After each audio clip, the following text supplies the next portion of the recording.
नमस्कार, मैं हूं विद्यासागर। स्वागत है आप सभी का न्यूज़ वन इंडिया में। और आपको बता दें कि आप अपना ख्याल जरूर रखें, क्योंकि कोरोना की जो रफ्तार है वो धीरे धीरे बेकाबू होते जा रही है। और तभी तो देश में कोरोना संक्रमण की रफ्तार बेकाबू हो गई है। 24 घंटे में 2 लाख से ज्यादा केस मिले हैं। कोरोना के खिलाफ बचाव ही बड़ी सुरक्षा है, यानी आप अपनी सुरक्षा खुद कर सकते हैं अगर आप सोशल डिस्टेंसिंग का पालन करें, मास्क लगाएं। देश में कोरोना संक्रमण की रफ्तार बेकाबू होते जा रही है। 2 लाख से ज्यादा 24 घंटे के भीतर जो आंकड़े सामने आए हैं, बेहद ही चौंकाने वाले आंकड़े हैं।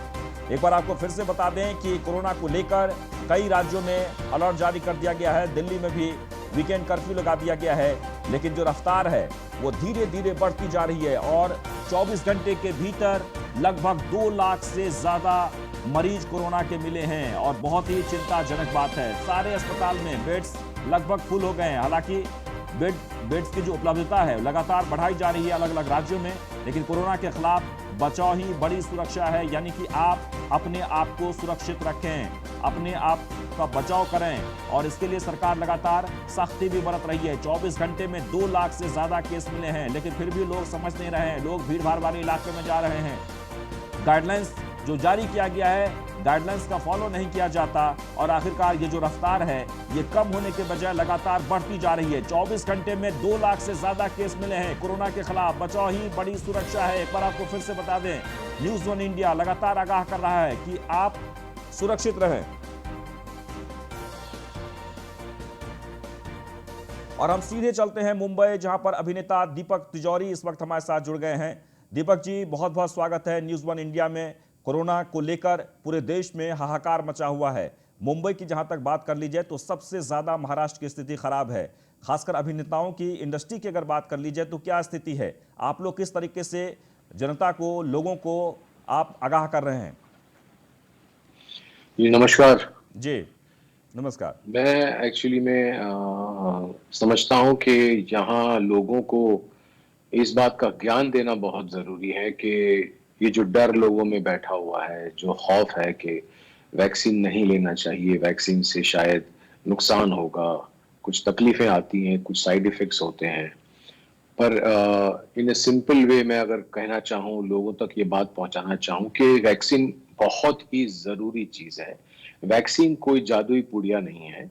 वैक्सीन बेसिकली जैसे हम लड़ाई के लिए वॉर पे जाते हैं तो वो लोग बुलेट प्रूफ जैकेट पहनते हैं। जी तो जब बुलेट प्रूफ जैकेट पहनते हैं तो जब गोली का निशाना लगता है और कहीं गलती से अगर गोली अपने सीने पे लगे तो वो बुलेट प्रूफ जैकेट होता है जो हमें थोड़ा सा बचाता है उस गोली को आर या पार होने से। जी थोड़ा सा कहीं ना कहीं शायद कहीं कुछ नुकसान, थोड़ा सा साइड इफेक्ट जिसे कहते हैं कि थोड़ा सा बुखार आएगा, थोड़ा सा ऐसा कुछ होगा, लेकिन इसके अलावा ये बहुत ही बड़ा प्रोटेक्शन है हम लोगों के लिए। और जी मैं समझता हूं लोगों में ये ज्ञान पहुंचाना जरूरी है कि वैक्सीन जो है, कोई भी वैक्सीन आप लो, आप कोविशील्ड लो, कोवैक्सीन लो, जो भी वैक्सीन आपको मिलता है लो, लेकिन ले लो। इसकी आवश्यकता बहुत है और ये बहुत जरूरी है हमारे शरीर के लिए। ये हमें प्रोटेक्ट करता है।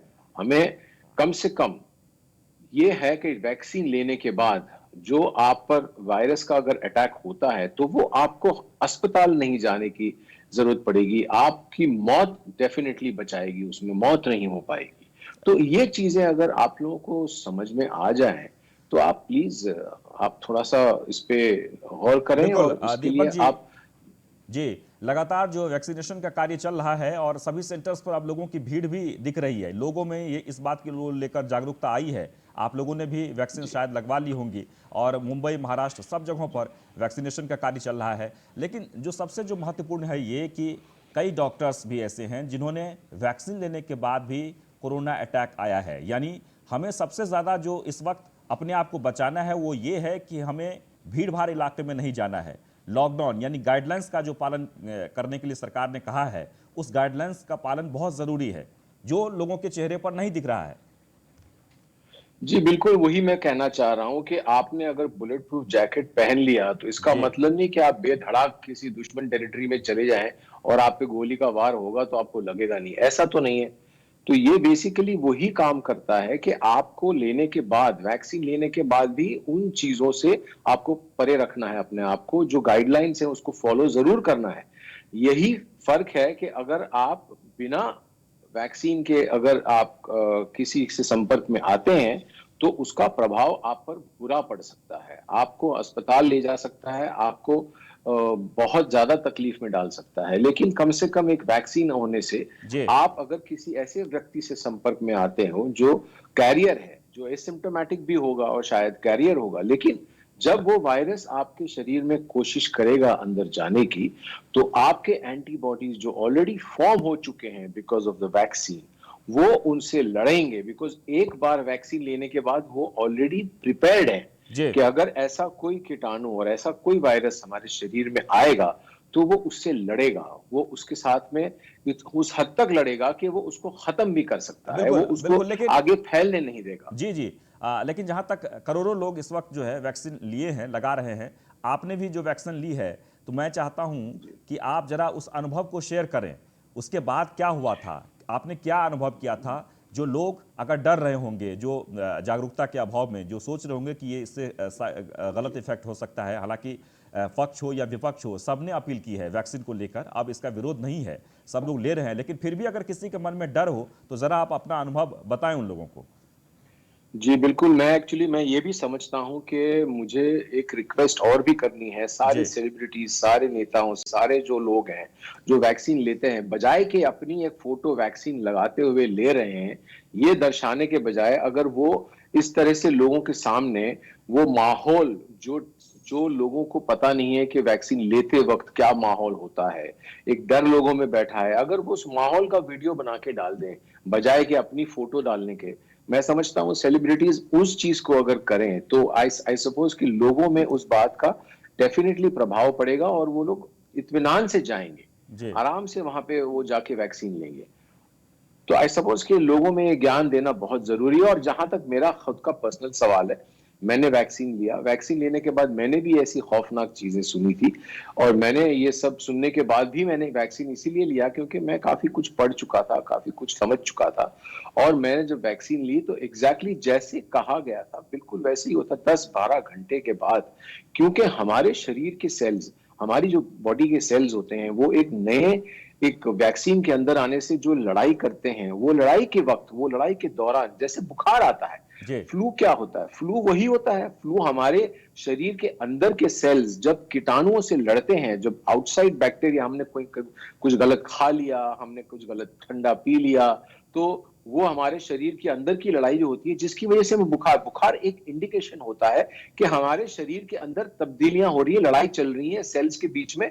और आप आराम से लेटे रहें, आप उस बुखार को आने दें, और उसके बाद उसकी धीरे धीरे धीरे हमारे सेल्स में बहुत ताकत होती है, जी हमारे सेल्स में लड़ने की बहुत क्षमता होती है, और वो इवेंचुअली जीत जाएंगे और उसको मार देंगे। तो उसका वो जो पीरियड होता है, उस पीरियड में कभी किसी को 1 दिन बुखार आता है, कभी किसी को 2 दिन रहता है, बस जैसे फ्लू होता है वैसे आता है और फिर चले जाता है। बिल्कुल पर एक उसका होना भी जरूरी होता है, कई लोगों को नहीं भी होता है, वो भी जी कमाल की बात है, लेकिन कुछ लोगों को जिनको होता है उनको डरने की कोई बात ही नहीं है। जी वो जी डॉक्टर भी कहते हैं, सारे साइंटिस्ट, बायोलॉजिस्ट कहते हैं कि ये, इसका मतलब ये है, जब ये होता है तो ये आपके शरीर को अंदर से तैयार कर रहा है उस वायरस से लड़ने के लिए। बिल्कुल बस, दीपक जी इसके एक अलावा कोई ऐसी बात नहीं है। बिल्कुल दीपक जी, एक बहुत जी। महत्वपूर्ण सवाल ये है कि पूरे हिंदुस्तान की जो रिपोर्ट है, जो आंकड़े हमारे पास आए हैं, उसमें हुआ ये जी। है कि कोरोना, सबको पता है कि भीड़ भाड़ वाले इलाके में जाने से कोरोना संक्रमित लोग होते हैं, यानी एक दूसरे से फैलते हैं।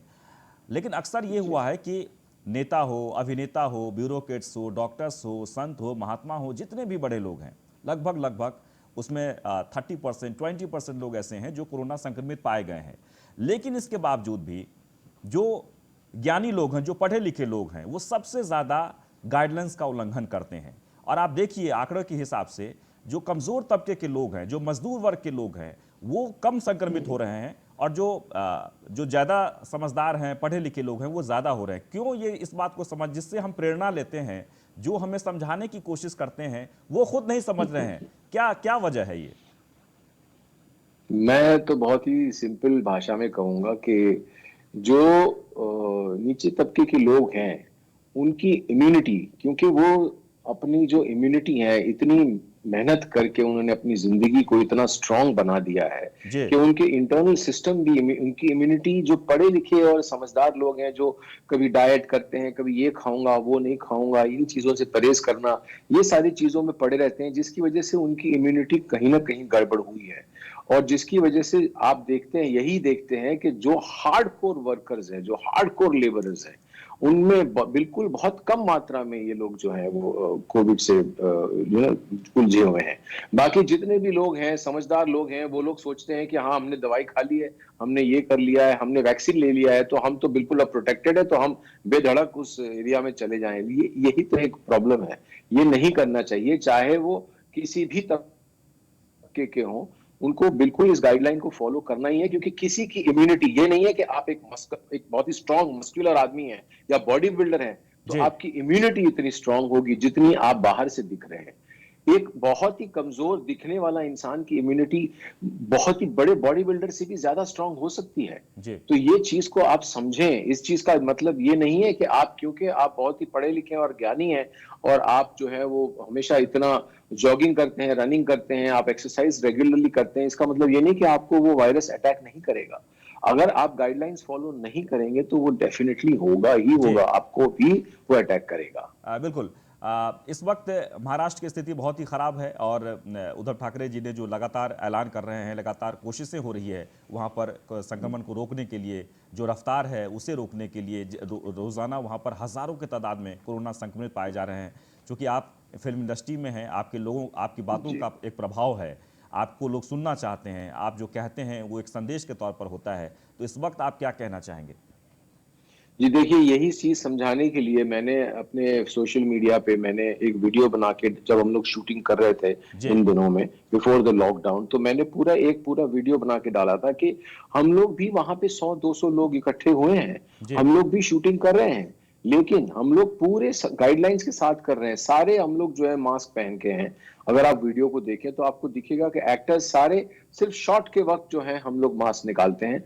वो बिल्कुल वो आधे मिनट का, 1 मिनट का पीरियड होता है। उसके अलावा 100-150 जूनियर आर्टिस्ट होते हैं, टेक्नीशियंस होते हैं, वो होते हुए भी तो जैसे लोग भीड़ में जाते हैं, मार्केट में जाते हैं, पर वो गाइडलाइंस अगर फॉलो करें तो मैं यही चाहूंगा कि आप उन चीजों पे गौर करें। आप अगर देखेंगे तो वीडियो में हमने स्पष्ट बताया है जी। कि हम लोग शूटिंग भी कर रहे हैं, हम लोग उन चीजों के साथ में, हम लोग लोगों के बीच में रह रहे हैं, भीड़ में रह रहे हैं, लेकिन फिर भी हम अपने आप को कॉशियसली मूव कर रहे हैं, प्रोटेक्ट कर रहे हैं, उन गाइडलाइंस को फॉलो करते हैं। अगर आप करें तो सबसे पहले आप मास्क इसलिए नहीं पहन रहे हैं, ये बात गलत समझ रहे हैं कि आप मास्क इसलिए पहन रहे हैं कि आप अपने आप को प्रोटेक्ट कर रहे हैं। आप मास्क इसलिए भी पहन रहे हैं कि आप अगले को भी प्रोटेक्ट कर रहे हैं। जी। तो आप प्लीज ये मत समझे कि आप सिर्फ अपने सेल्फिश मोटिव देखें और आप अपने आप की कदर कर रहे हैं।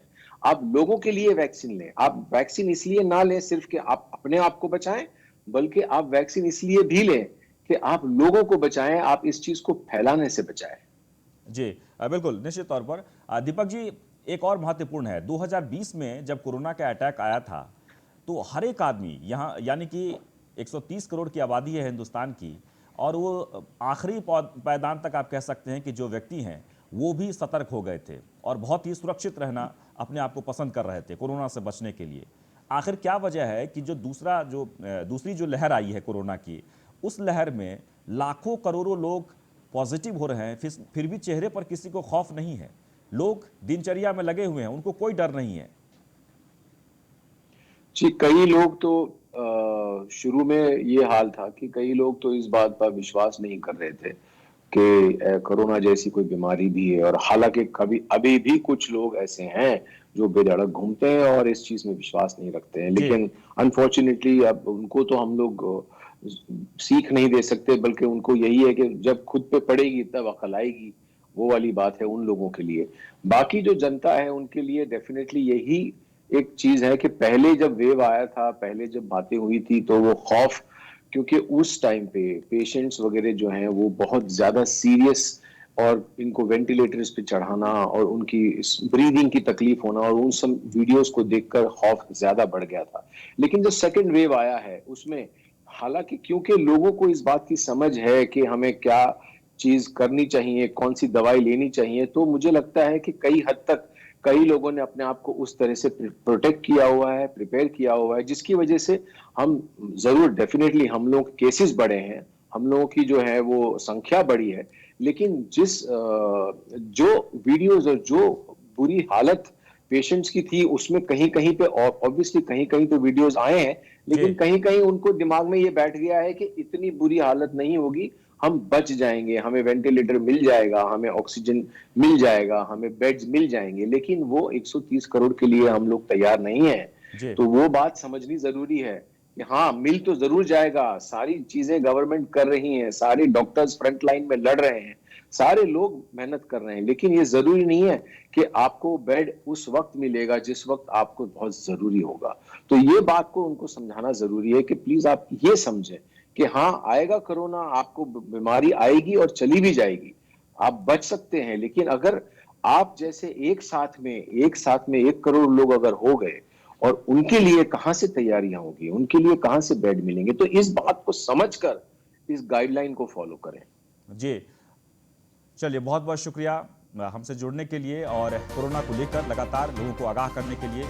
एक बार आपको फिर से बता दें कि गाइडलाइंस का पालन करना बहुत ज़रूरी है। और दीपक तिजौरी जो इस वक्त हमारे साथ जुड़े हुए थे, अभिनेता, और वो सीधे तौर पर कह रहे थे कि आप इसको साधारण वे में न लें, यानी कोरोना जिसे हो रहा है वही समझ रहा है कि आखिरकार ये कितना खतरनाक है। इसलिए आपको ज़रूरी है कि वैक्सीन, यानी वैक्सीन तो लगवाइए ही, लेकिन उसके अलावा सावधानी बरतनी है, यानी सावधान रहें, अपना ख्याल रखें, क्योंकि कोरोना से बचने के लिए सबसे जो सुरक्षित तरीका है वो ये कि आप अपना ख्याल रखें और खुद को सुरक्षित करें, भीड़ भाड़ इलाके में जाने से बचें, मास्क लगाएं, सैनिटाइज करें। खबर लखनऊ से, जहां पर सीएम योगी की सेहत को लेकर एसजीपीजीआई अलर्ट हो गया है। लखनऊ पीजीआई में सीएम योगी को किया गया बेड अलॉट। लखनऊ पीजीआई के तीसरे फ्लोर पर सीएम योगी को बेड अलॉट किया गया है। सीएम आवास पर स्वास्थ्य का जायजा लेने गई है पीजीआई की टीम। कोरोना संक्रमित होने के बाद खुद आइसोलेशन में है सीएम योगी और जरूरत पड़ी तो पीजीआई में भर्ती भी किया जा सकता है। तो कोरोना संक्रमित होने के बाद खुद को आइसोलेट कर दिए हैं सीएम योगी। और आपको बता दें कि अभी पीजीआई की टीम सीएम आवास पहुंची थी, जिसके बाद लखनऊ पीजीआई में सीएम योगी का बेड अलॉट कर दिया गया है। अगर जरूरत पड़ी तो मुख्यमंत्री को भर्ती भी होना पड़ सकता है। कोरोना संक्रमित हो गए हैं मुख्यमंत्री योगी आदित्यनाथ और अपने आवास से लगातार वो कार्य कर रहे हैं वीडियो कॉन्फ्रेंसिंग के जरिए। लेकिन इस बीच जो खबर है, कोरोना की जो रफ्तार है लगातार तेजी से चल रही है और इस रफ्तार में मुख्यमंत्री योगी आदित्यनाथ भी कोरोना पॉजिटिव हो गए हैं। और कोरोना पॉजिटिव होने के बाद पीजीआई की टीम पहुंची है और पीजीआई के तीसरे फ्लोर पर सीएम योगी को बेड अलॉट किया गया है, यानी कि जरूरत पड़ी तो उन्हें तुरंत ही भर्ती कराया जा सकता है मुख्यमंत्री योगी आदित्यनाथ को।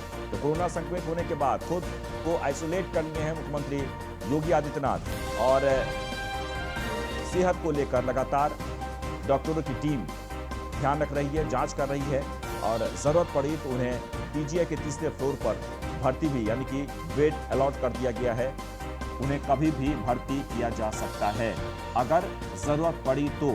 हालांकि उन्होंने कहा है कि वो बिल्कुल इस वक्त ठीक हैं, आवास पर ही उनका कोरोना को लेकर जो ट्रीटमेंट है वो इस वक्त चल रहा है। डॉक्टरों की टीम लगातार सेहत को लेकर जानकारी ले रही है।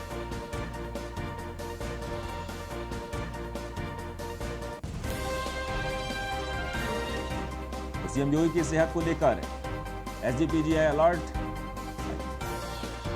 एक बार आपको फिर से बता दें कि कोरोना संक्रमित हो गए हैं योगी आदित्यनाथ।